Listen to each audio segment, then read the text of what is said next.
भक्त जनों ने कैसे कैसे अपने प्रभु को पाया, भक्त जनों से कैसे कैसे प्रभु ने खेल रचाया। भक्त और भगवान के प्रेम का दर्शाती नाता,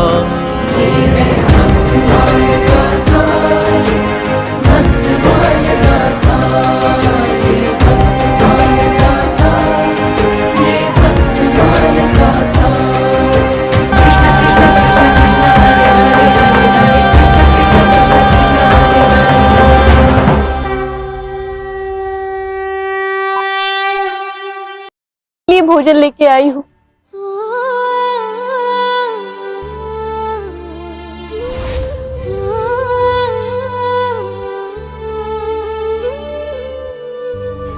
ये क्या कर रही हो कजरी? सुना नहीं कल पंच प्रमुख ने क्या कहा था? ये बालक अशुभ है, हमें इसकी परछाई से भी दूर रहना होगा।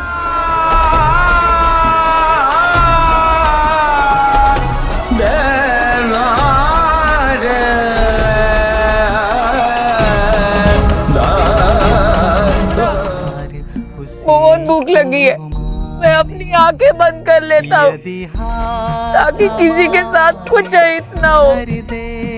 मुझे कोई तो कुछ खाने को दे दो, बहुत भूख लगी है मुझे। देखने में तो ये बालक सम्रांग घर का लगता है, पर ये फेंकी हुई झूठी पत्तलों में से उठाकर खाना क्यों खा रहा है?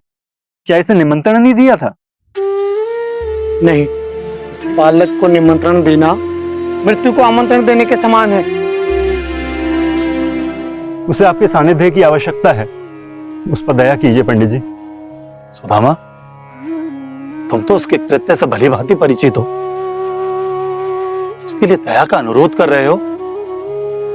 उसके लिए मेरा हृदय उसी दिन पत्थर हो गया जिस दिन उसने अपनी मां को परलोक भेजा।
स्वामी, आप तो इस संसार के पालन करता है, तो क्या कारण है कि इस बालक को आपने अब तक अपनी दया दृष्टि से वंचित रखा हुआ है?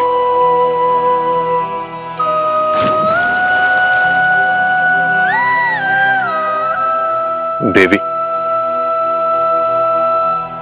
आप सरल हृदय और ममतामयी है,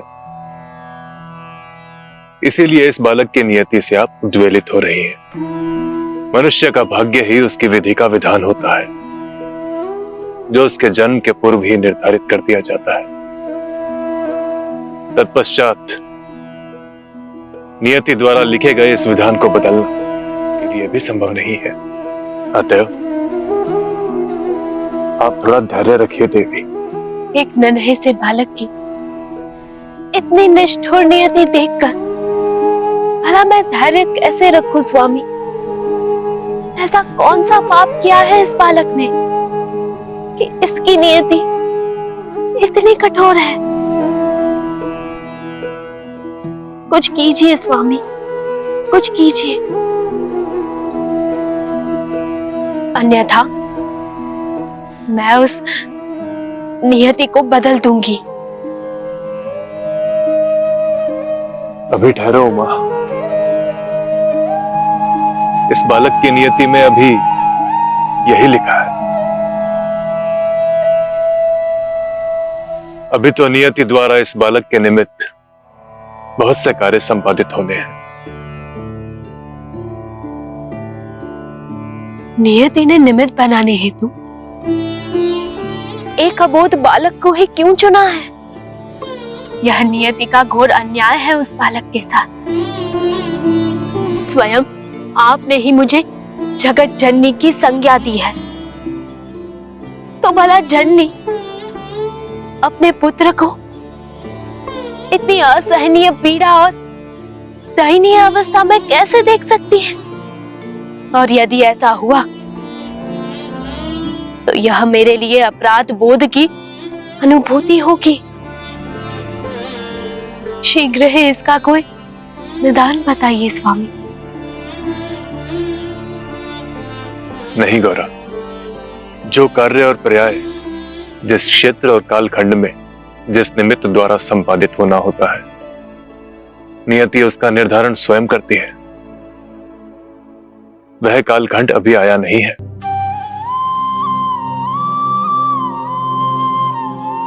नियति ने पहले ही इसे इसके माता पिता से वंचित कर दिया है और अब इसे भूखे प्यासे बिना किसी छत्र छाया के रखकर नियति को इसे मुखर बनाना है तो बनाए, किंतु मैं इसे इस प्रकार भूख प्यास से व्याकुल होते हुए नहीं देख सकती। मुझे भी इस बालक पर दया आ रही है, परंतु सर्वप्रथम मैं इसके मन में जीवन जीने का उद्देश्य पैदा करना चाहता हूं, क्योंकि यदि मनुष्य को अपने जीवन का लक्ष्य और जीवन का कारण पता हो तो उसका संघर्ष भी उतना कठिन नहीं रहता है, क्योंकि वो जानता है कि मृत्यु लोक में मानव देह का देह होना अत्यंत आवश्यक है।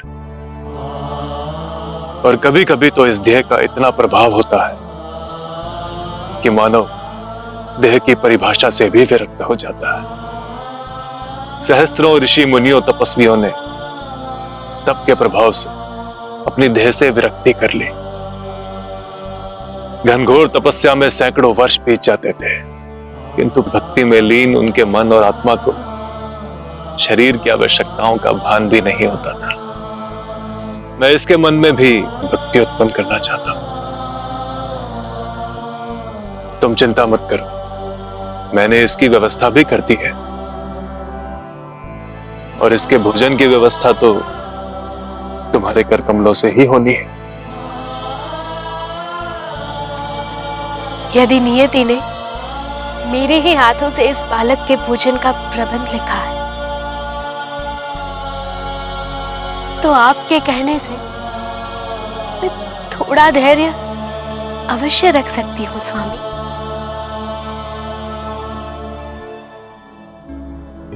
राम कृष्ण हरि नारायण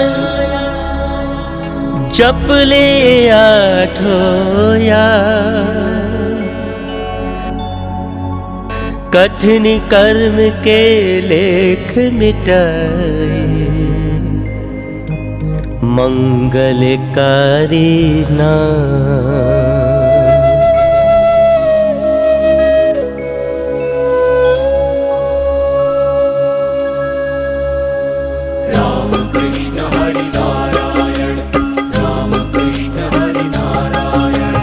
राम कृष्ण हरि नारायण जप ले आठो यार, कठिन कर्म के लेख मिटाए मंगलकारी नाम।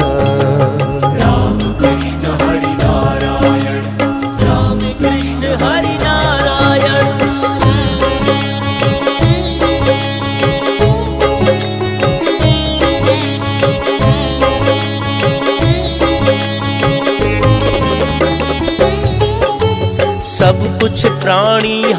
तुम्हारे, डूबे चाहे लगे किनारे।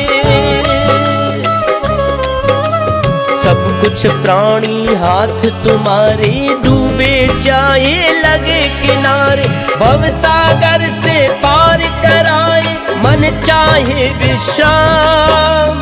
भव सागर से पार कराए, मन चाहे विश्राम। आप रोज ईश्वर की प्रार्थना क्यों करती हो? क्योंकि प्रार्थना करने से मन को शांति मिलती है और ईश्वर हमारा ध्यान रखते हैं। राम कृष्ण हरि नारायण।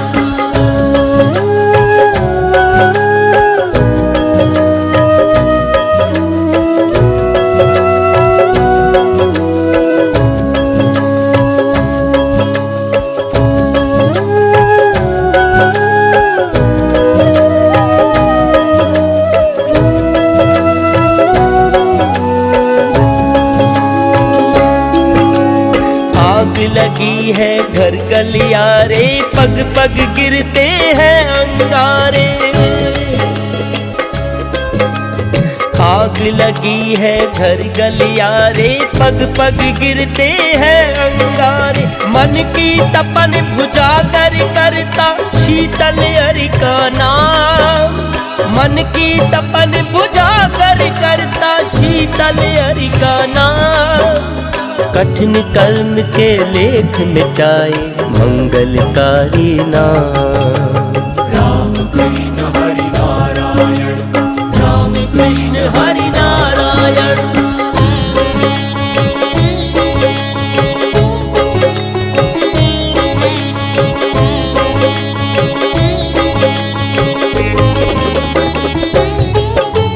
मूर्ख मन में है अंधेरा, सत्संग से ही होए सवेरा। मूर्ख मन में है अंधेरा, सत्संग से ही होए सवेरा। मार्ग सीधा सरल नाम जप पहुँचाए हरिधाम। मार्ग सीधा सरल नाम जप पहुँचाए हरिधाम। कठिन कर्म के लेख मिटाए, मंगलकारी नाम। राम कृष्ण हरि नारायण, राम कृष्ण हरि नारायण। राम कृष्ण हरि नारायण, राम कृष्ण हरि नारायण। राम कृष्ण हरि नारायण, राम कृष्ण हरि नारायण। हे महात्मा, सौभाग्य हमारे जो आप इस गांव में पधारे। आइए स्थान ग्रहण करिए प्रभु। बताइए भगवान, कैसे आना हुआ? हम तो परमात्मा की ओर जाने वाले मार्ग के पथिक हैं। प्रभु जिस ओर आदेश करते हैं हम उस ओर चल देते हैं। भगवान, आप सभी के दर्शन पाकर हम धन्य हो गए। हमें भी एक बार सेवा का अवसर दीजिए। सेवा तो वही करवाता है जिसे आवश्यकता होती है भक्त। हम तो परमात्मा के सेवक हैं। हे महात्मा, हमारा मार्गदर्शन कीजिए। परमात्मा का सानिध्य हमें किस प्रकार प्राप्त होगा? प्रभु प्राप्ति का एक ही मार्ग होता है कि प्रभु का बनाया हुआ किसी जीव को हमारे माध्यम से कोई कष्ट ना पहुंचे। यदि ऐसा है तो तुम सभी यथार्थ जीवन जी रहे हो। आडंबर से दूर सादा जीवन जीने से ही मानव का जीवन सफल होता है। कई योनियों और जन्मों के बाद मृतलोक में मनुष्य को मानव की जोनी मिलती है। हमारे जन्म तभी सार्थक होते हैं जब हम सबका प्रारब्ध दोष मुक्त होता है। हमारे इस जन्म के अच्छे कर्म जन्म को सफल बना देते हैं। प्रभु, आपके शब्दों में आत्मिक बोध है। यदि आप हमारे गांव में कुछ दिन रहकर हम सभी को सत्संग सुनाएंगे तो अवश्य ही हमारा मन और बुद्धि दोनों शुद्ध हो जाएंगे। मनुष्य के दुखों का कारण और निवारण हमारे स्वयं के पास होता है। उसे समझने और देखने की जो दृष्टि होती है उसी में सारा मोह छुपा होता है। हम ईश्वर का स्मरण तभी करते हैं जब हमारी कोई मनोकामना पूर्ण ना हुई हो अथवा हम पर कोई विपत्ति आई हो। इसके विपरीत हमें ईश्वर का स्मरण सदैव करते रहना चाहिए।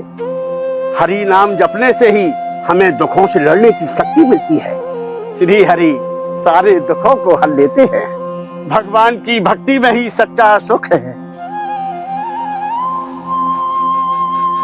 प्रभु, आपके पधारने से हम सभी धन्य हो गए।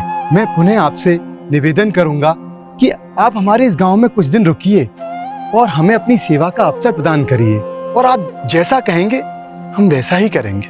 मैं तो प्रभु का संदेश वाहक हूँ। मुझे प्रभु का संदेश जन जन तक पहुँचाना है।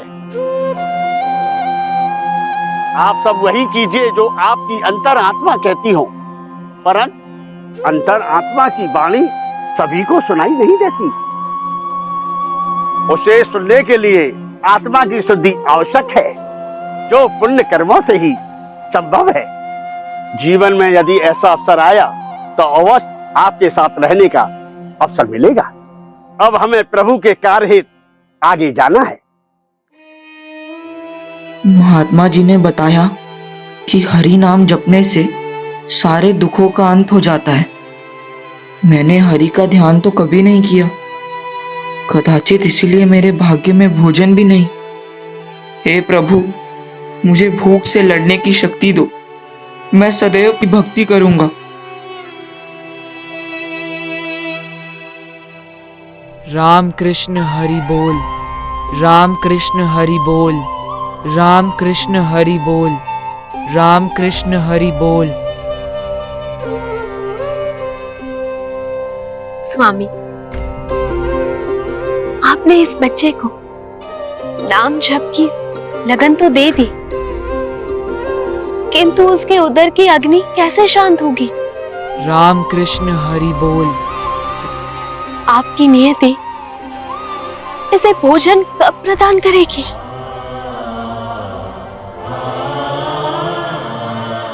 ये कार्य तो आपको ही करना है देवी। माता अन्नपूर्णा तो आप ही हो। समस्त संसार को आपकी कृपा से ही भोजन प्राप्त होता है। इस बालक के लिए भी भोजन की व्यवस्था आपको ही करनी है। स्वामी, मैं तो आपकी आज्ञा की प्रतीक्षा कर रही थी। बस अब मैं स्वयं इस बालक को भोजन कराऊंगी। राम कृष्ण हरि बोल। अब ये बालक कभी भूखा नहीं रहेगा। कदाचित यही नियति हो कि स्वयं माता अन्नपूर्णा के हाथों ही इस बालक की क्षुधा का शांत होना लिखा हो। राम कृष्ण हरि बोल, राम कृष्ण हरि बोल, राम कृष्ण हरि बोल, राम कृष्ण हरि बोल, राम कृष्ण हरि बोल, राम कृष्ण हरि बोल, राम कृष्ण हरि बोल, राम कृष्ण हरि बोल, राम कृष्ण हरि बोल, राम कृष्ण हरि बोल, राम कृष्ण हरि बोल, राम कृष्ण हरि बोल। यहीं विश्राम कर लेती हूँ थोड़ी देर।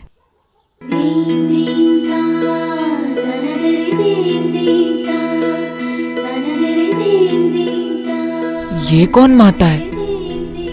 मुझसे तो सब दूर भागते हैं। चलते चलते थक गई। अरे पुत्र, बैठो ना।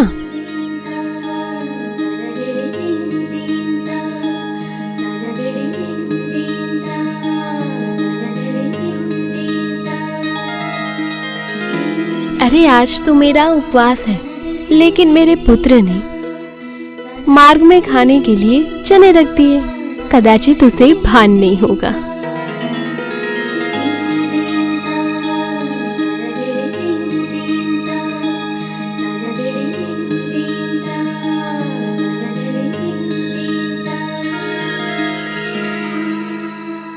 तुम खाओगे?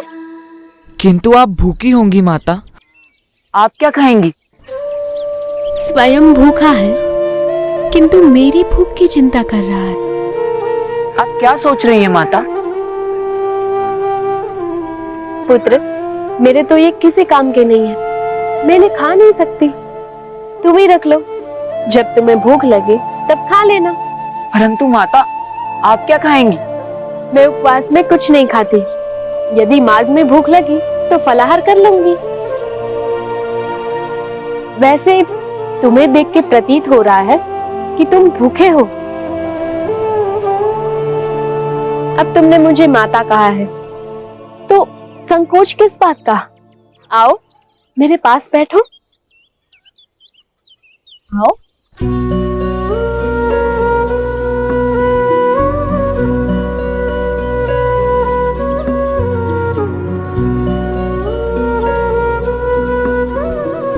मुझसे कैसा संकोच? भूख लगी है ना तुम्हें? हाँ माता, मैंने कुछ नहीं खाया, किंतु आप भी भूखी होंगी ना? नहीं पुत्र, मैं भूखी नहीं हूँ। किंतु आप पोटली में खाने ही तो कुछ देख रही थी। अरे पुत्र, मेरी तो इच्छा हो रही थी कुछ खाने की, किंतु तुम्हें तो भूख लगी है, और इच्छा और भूख में बहुत अंतर है। किंतु नहीं, अब कोई प्रश्न नहीं। तुम्हें भूख लगी है ना? अब मैं तुम्हें अपने हाथों से खिलाती हूँ, इससे तुम्हारी भूख भी मिट जाएगी और मेरी इच्छा भी शांत हो जाएगी। चलो ये चने खाओ।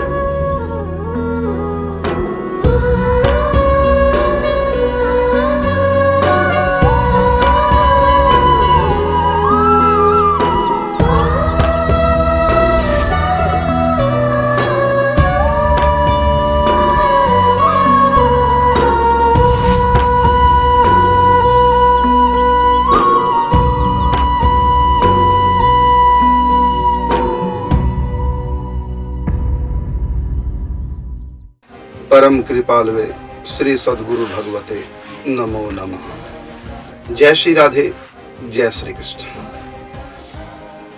कर्पूर गौरम करुणावतारम, भगवान शिव की अहेतु की कृपा, अयाचित कृपा गोस्वामी तुलसीदास जी के ऊपर बरसी।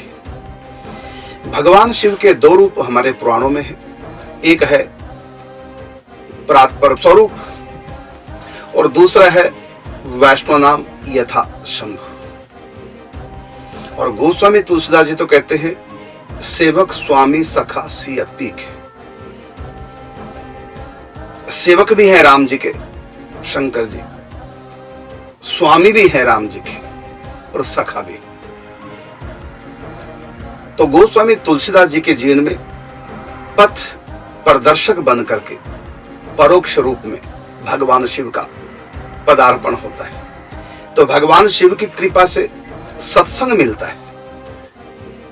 कहा ना, भगवान राम कहते हैं कि एक और गुप्त मत सब ही कहूं कर जोर, शंकर भजन बिना नर भक्ति न पावहि मोर। भगवान शिव के पास रामकृष्ण नारायण के भक्ति के खजाने की चाबी है, और इसको सब नहीं जानते। इसलिए भगवान ने कहा, राम जी कहते अपनी प्रजा को, और एक गुप्त मत सबही कहूं कर जोर। ये गुप्त बात हर व्यक्ति नहीं जानता। कौन सी?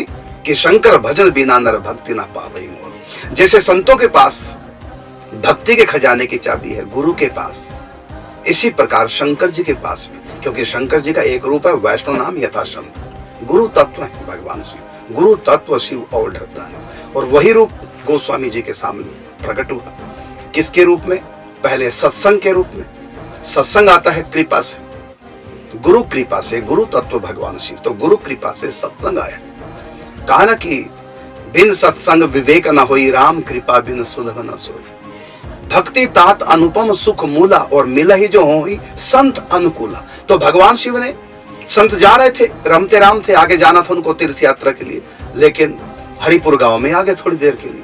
और गोस्वामी तुलसीदास जी ने उनका चुपके से, क्योंकि समाज उस समय ऐसा विरोधी हो चुका था कि अशुभ मान करके कि इनकी बच्चे की इनकी छाया भी हमारे ऊपर ना पड़े, तो ऐसी स्थिति में उन्होंने चोरी से सत्संग सुन लिया। और सत्संग का फल क्या है? सत्य का संग हो जाए। और सत्य क्या है? उमा कहूं मैं अनुभव अपना, सत हरि भजन जगत सब सपना। भगवान शिव भगवती पार्वती से कहते हैं सब कुछ स्वप्न बता है, एक नाम सच्चा है। और गोस्वामी तुलसी जी के पास सत्संग के माध्यम से, संत के माध्यम से नाम निष्ठा पहुंच गई। यही है सत्संग का लाभ। और गोस्वामी तुलसीदास जी लग गए नाम जाप में। और फिर भगवती पार्वती उनका योगक्षेम वहन करने के लिए आती है और उनको अपना लाड़ प्यार, मां की ममता देती है, भोजन कराती है और जीवन में आ गई फिर बाहर। पतझड़ के बाद बसंत आता है और इसी प्रकार से कृष्ण पक्ष के बाद शुक्ल पक्ष आता है।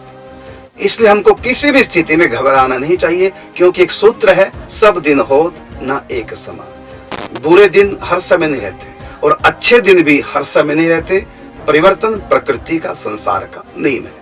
तो गोस्वामी तुलसीदास जी के ऊपर भगवान शिव, कौन से भगवान शिव, क्योंकि उनकी बहुत रूप है भगवान शिव के। एक तो परात पर ब्रह्म ही है भगवान शिव, स्वयं श्री कृष्ण का दूसरा रूप है भगवान, कोई अंतर नहीं। यो वै विष्णु स वै रुद्र, यो रुद्र सा पितामह, एको मूर्ति स्त्रियो देवा रुद्र विष्णु पितामह। ये देखने में अलग अलग लगते हैं, हकीकत में जब झांकेंगे हम भीतर तो पता चलेगा जो विष्णु है वही भगवान शिव है।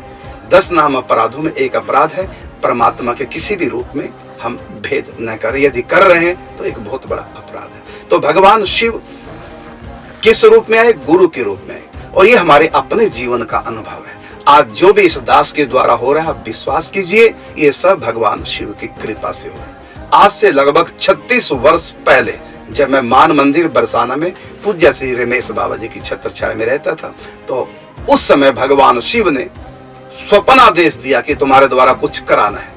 पूरी बात जो है मैं उस समय समझ नहीं पाया। मैंने उसी समय अपने गुरु भाई को बताया, भगुस्वरूप जी को, जो इस समय बरसाने में निवास कर रहे हैं। और फिर 2-3 दिन के बाद मैं पंडित जी के पास यहाँ गोवर्धन में आया और उस समय मैंने बात की कि ऐसे ऐसे स्वप्न आया। तो उन्होंने कहा आप शिव की आराधना करो, आप कुछ समझे कुछ नहीं समझे वो भी भगवान शिव की कृपा से समझ में आ जाएगा। फिर ब्रजेश्वर महादेव की मैंने साधना प्रारंभ की है और गुरु बन करके, पथ प्रदर्शक बन के किस प्रकार से भगवान शिव हमारे जीवन में आए, तो ये मेरा अपना भी अनुभव है। और गोस्वामी तुलसीदास जी को और मेरी बात यहाँ बिल्कुल सेम मिल रही। कौन सी बात? कि वहां भी कोई याचना नहीं की थी, अहेतु की कृपा हुई और अयाचित कृपा हुई। क्योंकि गोस्वामी तुलसीदास जी तो शंकर जी के बारे में कुछ मानना जानना नहीं था, उनको बालिकी थी। और यही स्थिति मेरी थी। मैं तो बचपन से राधा कृष्ण का उपासक रहा हूं और शिव की तरफ तो हमारा ध्यान नहीं था, लेकिन अयाचित और अहेतु की कृपा बरसी। और आज जो भी कुछ हो रहा है, विश्वास कीजिए मेरे परम गुरुदेव भगवान शिव उनकी कृपा से वही समर्थ दे रहे हैं, वही आगे इस दास से करा रहे हैं।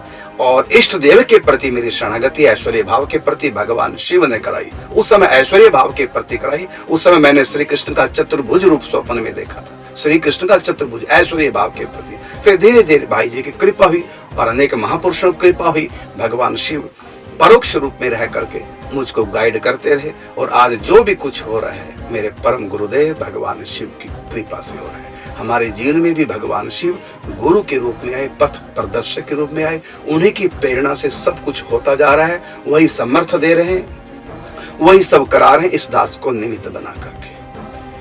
तो यही चीज से मैंने देखी भगवान शंकर ने किस प्रकार से परोक्ष रूप में, बाद में भी अपरोक्ष रूप में कृपा की है। तो ये प्रसंग आपको बाद में बताए जाएंगे। मुख्य बात बतानी थी मुझको भगवान शिव का जो गुरु रूप है, आगम शास्त्र के प्रणयन करते हैं भगवान शिव, तंत्र विद्या को देने वाले भगवान शिव हैं। और कितने वैष्णव उपासना भगवान शिव से प्रकट हुई। और हमारे यहाँ जो एक संप्रदाय है, 4 संप्रदाय में रुद्र संप्रदाय वैष्णवों का, वैष्णव के 4 संप्रदायों में रुद्र भगवान शिव से संप्रदाय, जिसको हम पुष्टि मार्ग वल्लभ को कहते हैं, ये भगवान शिव से प्रकट हुआ है। तो भगवान शिव का यहाँ पर दिखाया गया वैष्णव नाम यथा शंभु। तो किस प्रकार से भगवान शिव ने कृपा की है ये आपने देखा। और जब कृपा हुई है सत्संग आया, और जब सत्संग आया तो नाम जप आया। इसलिए कहा कि नाम जब जब जीवन में आ जाता है तो जीवन बदल जाता है। सूरदास जी कहते हैं कि जो तू राम नाम उर धर तो, अब को जन्म आगिलो तेरो, दोनों ही जन्म सुधर तो, यम की त्रास सबाई मिट जाती, भक्त नाम तेरो पर तो, जो तू राम नाम चित धर तो। गोस्वामी तुलसीदास जी ने सत्संग सुन करके नाम को चित्त में धारण कर लिया और देखिए फिर धीरे धीरे आगे नाम के जहाज में बैठ करके आगे लगे बढ़ने। जय श्री राधे, जय श्री कृष्ण। देवी, लगता है अब शीघ्र ही माता और पुत्र के मिलन का समय समाप्त होने वाला है, क्योंकि कुछ ऐसा घटित होने जा रहा है जिससे विधि का विधान पुनः परिवर्तन की ओर अग्रसर है।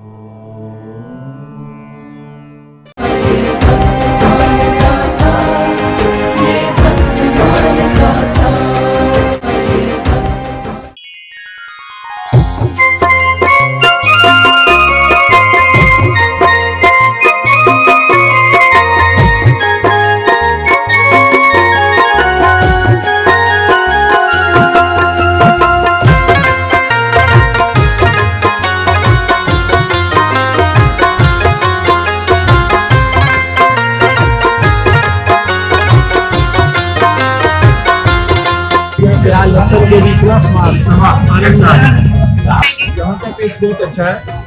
पूरे वृंदावन में सबसे अच्छा खाना यहाँ पे मिलता है। हम जब भी वृंदावन आते हैं तो सीधा मुरली वाले के आके खाना खाते हैं। यहाँ पे विदाउट अनियन गार्लिक टेस्ट ऐसा लगता है जैसे आप समझो घर के जैसा खाना है।